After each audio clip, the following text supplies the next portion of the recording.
1987 में रिलीज हुई रामनंद सागर की रामायण, जिसे 33 साल बाद रीटेलीकास्ट किया गया। And on April 16 Ramayan set a world record, become most viewed entertainment programme globally. And according to the Hindu article 7.7 crore people across the globe watch this programme. अक्सर लोग मूवी में देखी हुई चीजों को अपनी रियल लाइफ में रिप्लिकेट यानी कॉपी करने की कोशिश करते हैं, but sometime things can go wrong. जैसा कि बॉलीवुड के बैड इन्फ्लुएंस का ये केस था, जहां 32 साल के संदेश बलिंगा ऑस्ट्रेलिया में लड़कियों का पीछा कर रहे थे, एक का 18 महीने से और दूसरे का 4 महीने से। इसके बाद जब उन्हें ऑस्ट्रेलिया के पुलिस ने अरेस्ट कर लिया एंड कोर्ट में ले गए, तो उनकी दलीलें काफी ज्यादा स्पेशल थी। जहां संदेश का कहना ये था कि उसे ये करने की इंस्पिरेशन बॉलीवुड से मिली, और बॉलीवुड में अक्सर लड़कियों का पीछा करने के बाद लड़कियां मान जाती है। और ये दलील सुनने के बाद ऑस्ट्रेलियन जज ने भी संदेश को छोड़ दिया और इसे एक बैड इन्फ्लुएंस का केस बना दिया।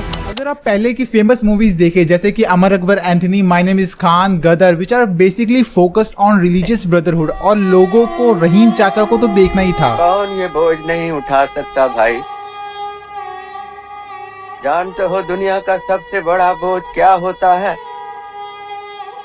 बाप के कंधों पर बेटे का जनाजा। But now things have changed. So the question arises कि क्यों बॉलीवुड इतनी ज्यादा डोमेस्टिक ऑडियंस होने के बावजूद भी रेवेन्यू जनरेट नहीं कर पा रहा।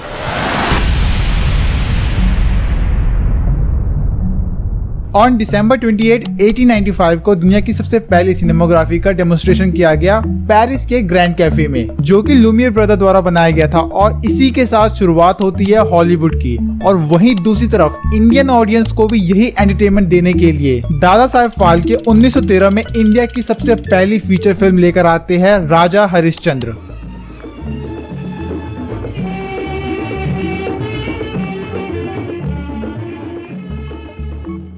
बेसिकली मूवीज को इन 5 जनर्स में कैटेगराइज किया गया है: action, romance, comedy, historic and science fictional. अब दुनिया की कोई भी मूवी उठा लो, वो इनमें से किसी एक कैटेगरी में ही फॉल करेगी। एंड सिनेमा के स्टार्टिंग फेज में जब इनमें वॉइस नहीं थी, तब मोस्ट ऑफ द एक्शंस को इन एक्टर्स को अपनी बॉडी लैंग्वेज की हेल्प से एक्सप्लेन करना पड़ता था, ताकि व्यूअर इनको समझ पाए। उस टाइम एक इंटरेस्टिंग स्टोरी कैसे बिल्डअप की जाए, इसकी नॉलेज लोगों के पास बिल्कुल नहीं थी, और इसीलिए वो अपने हिस्टोरिक स्क्रिप्चर्स और रीजनल स्टोरीज का यूज करते थे अपनी मूवीज बनाने में। और इसका सबसे अच्छा एग्जांपल है इंडिया में 1913 में रिलीज हुई राजा हरिश्चंद्र, जो कि इंडिया की सबसे पहली फीचर फिल्म में बनी। और इन तरह के मूवीज का टेलीविजन पे आने के बाद ये ऑब्जर्व किया गया कि जो स्टोरीज हमें पास्ट के साथ कनेक्ट करती है, वो इंडियन कम्युनिटी में काफी इजीली एक्सेप्टेबल है। एंड लोग इन मूवीज को देख के सिर्फ इन्हें हिट ही नहीं बनाते, इवन इसे रिपीट फॉर्म में देखते हैं। जैसे लोगों के बीच में in old story and structures को लेके एक अलग ही नॉस्टैल्जिया हो रखा है। इसका एक अच्छा एग्जांपल है 1987 में रिलीज हुई रामनंद सागर की रामायण, जिसे 33 साल बाद रीटेलीकास्ट किया गया। And on April 16 Ramayan set a world record, become most viewed entertainment programme globally. And according to the Hindu article 7.7 crore people across the globe watch this programme. Even आप YouTube पे जाके भी इनकी व्यूअरशिप देख सकते हैं, और आपको किसी भी वीडियो में 10 मिलियन से कम व्यूज तो मिलेंगे ही नहीं। Like people are crazy for this content. Now समय के साथ टेक्नोलॉजिकल एडवांसमेंट हुई और 1931 तक मूवीज में साउंड्स भी डाला जाने लगा, जिसके बाद हमारा कंटेंट और भी ज्यादा इंटरेस्टिंग और इंगेजिंग बन गया। एंड इंडिया की सबसे पहली मूवी विद साउंड फीचर हुई Alam Ara, the light of the world.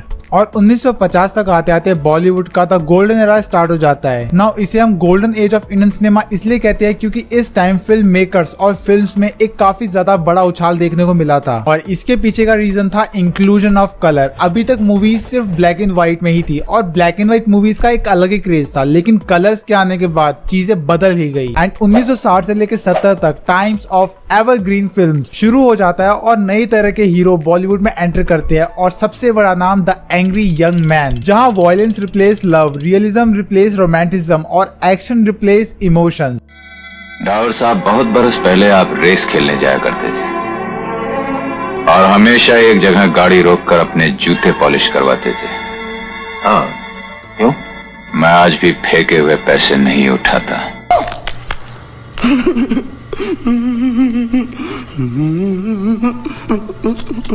Even number of movies produce each year के टर्म्स में भी बॉलीवुड यूएस और चाइना जैसी काफी सारी सिनेमा इंडस्ट्री को काफी पीछे छोड़ चुका था। इवन 2012 में अकेले बॉलीवुड ने 1602 मूवी प्रोड्यूस की, वहीं यूएस ने 476 और चाइना ने 745 मूवी, और मोर स्पेसिफिकली हॉलीवुड ने 1.36 बिलियन टिकट बेची, जिसके कंपैरिजन में बॉलीवुड ने 2.6 बिलियन टिकट। पैसा ही पैसा होगा। हाँ, इन डाटा को देख के आपको भी ऐसा लग रहा होगा कि हॉलीवुड बॉलीवुड के कंपैरिजन में काफी छोटा है। इवन इंडियन सिनेमा वर्ल्ड की किसी भी सिनेमा इंडस्ट्री से ज्यादा बड़ा होना चाहिए, बट एक्चुअल में ऐसा बिल्कुल नहीं है। इवन अमेरिका की फिल्म इंडस्ट्री का रेवेन्यू बॉलीवुड के कंपैरिजन में 10 टाइम्स है। यानी उसी साल 2012 के अगर हम रेवेन्यू डाटा को देखें तो जहां बॉलीवुड ने सिर्फ 1.6 बिलियन डॉलर का रेवेन्यू जनरेट किया, वहीं उसके कंपैरिजन में हॉलीवुड ने 10.6 बिलियन डॉलर का रेवेन्यू जनरेट किया। सो द क्वेश्चन अराइजेस कि क्यों बॉलीवुड इतनी ज्यादा डोमेस्टिक ऑडियंस होने के बावजूद भी रेवेन्यू जनरेट नहीं कर पा रहा।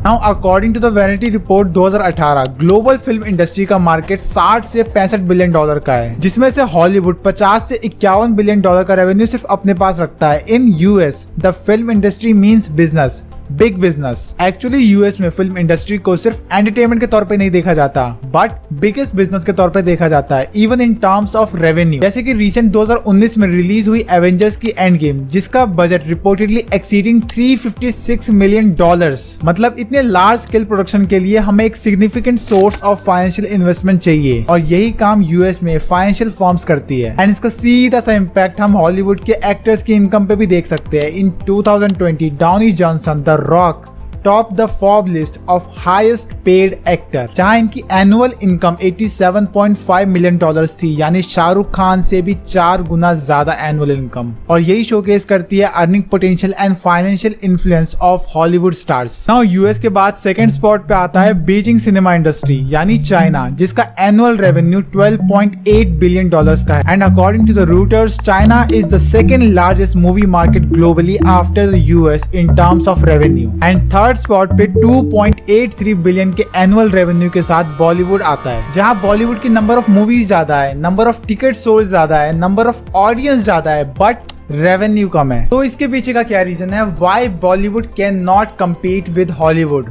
तो चलिए ये जानते हैं। तो सबसे पहला रीजन है बॉलीवुड मूवीज का budget.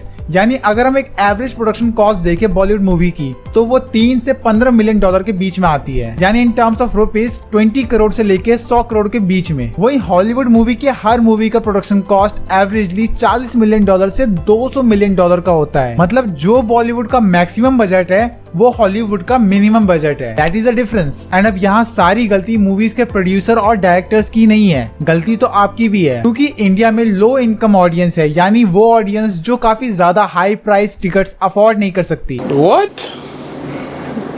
Bro, what are you talking about, man?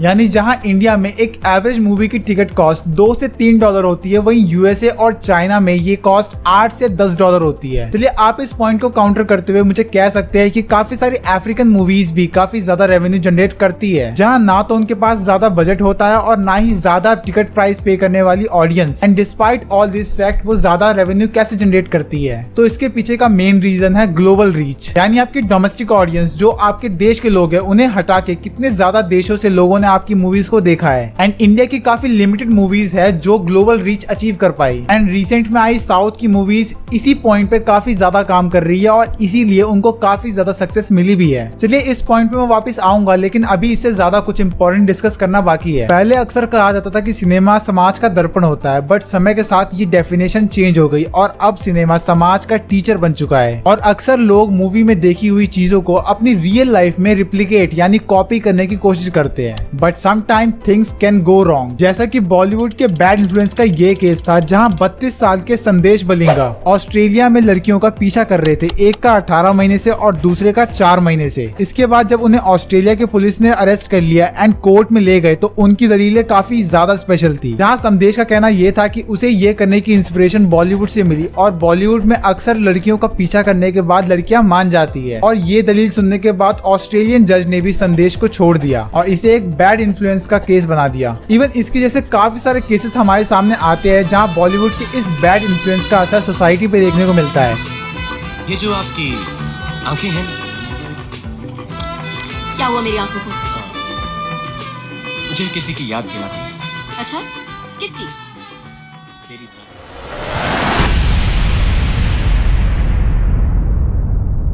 अगर आप रेगुलरली साउथ की मूवीज देखते हैं तो आपको उनमें एक चीज काफी ज्यादा कॉमन देखने को मिलेगी और वो है उनका लार्जर देन लाइफ होना। जैसे कि अगर आप एस राजामौली की movies like Baahubali and RRR देखोगे तो आप अंडरस्टैंड कर पाओगे कि क्या मतलब है लार्जर देन लाइफ का होना। महिष्मती के होने वाले सम्राट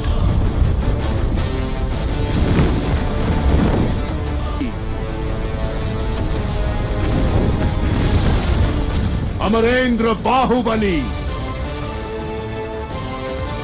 and second most important point, no religious appeasement, यानी आपको अपने कल्चर को शोकेस करने की जरूरत है, अपनी सभ्यता और संस्कृति को समाज को दिखाने की जरूरत है, ना कि दूसरे रिलीजन को अपीज करने की। जिसका एक अच्छा एग्जांपल है रिसेंट में आई मूवी RRR, जहाँ पे कुंदनधारी राम को शोकेस किया गया with a full of pride, और बेसिकली यही पॉइंट इस मूवी का सबसे सेंटर पॉइंट था। And may be Indian audience यही देखना चाहती है, वो थक गई है रहीम चाचा, अशफाक मियां, सेक्युलरिज्म और ब्रदरहुड वाली मूवीज देख देख के।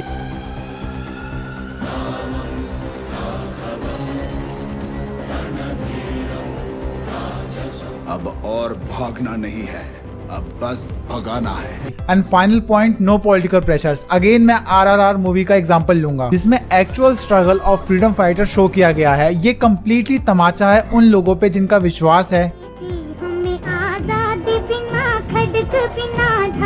जहां उन्होंने दिखाया कि एक्चुअल में वो कौन लोग थे जिनकी वजह से इंडिया को फ्रीडम मिली, ना कि वो लोग जिनकी फोटो हर सरकारी दफ्तर में लगी रहती है। एंड इसके अलावा भी मेरे पास काफी सारे पॉइंट्स हैं जो इन साउथ की मूवीज को बॉलीवुड से काफी अलग करती है, और यही पॉइंट इन्हें ग्लोबल मार्केट में स्टैंड करने में हेल्प करती है। नाउ डेफिनेटली आपने भी ये सोचा होगा कि अगर ये मूवीज इतनी ज्यादा अच्छी है तो इनको ऑस्कर्स क्यों नहीं मिलते। तो कुछ लोग कहते हैं कि ऑस्कर्स हमारे लिए बनाई नहीं है। एक्चुअल में मेन रीजन ये नहीं है। तो इसको समझने के लिए आपको ये समझना पड़ेगा कि किस तरह इंडिया का सिलेक्शन प्रोसीजर है फॉर ऑस्कर नॉमिनेशन, जहां फिल्म फेडरेशन ऑफ इंडिया एक कमेटी बनाती है जो ये डिसाइड करता है कि कौन सी फिल्म ऑस्कर के लिए इंडिया की तरफ से जाएगी। एंड पास्ट में फिल्म फेडरेशन ऑफ इंडिया पे काफी ज्यादा करप्शन के चार्जेस भी लगे एंड इन पे क्रिटिसिज्म भी किए गए। मतलब जो movies film federation of India nominate करती है उनके बारे में ज्यादातर लोगों ने सुना भी नहीं होता। तो चलिए आप कंक्लूजन की तरफ मूव ऑन करते हैं। किसी भी देश की सिनेमा इंडस्ट्री उस देश की ग्लोबल ब्रांडिंग का मेन सोर्स होता है, जो उस देश के कल्चरल पास्ट और एम्बिशियस फ्यूचर्स को रिप्रेजेंट करता है। जैसा कि आप हॉलीवुड की मूवीज में देखते हैं, जहां आपके दिमाग में ये बात डाल दी गई है कि Americans are the supreme and they are the protector of the world. Even हम भी अपनी इंस्पिरेशन लेने के लिए इन्हीं कैरेक्टर्स का यूज करते हैं, जैसे कि Captain America, Iron Man, Hulk. But in the end of the day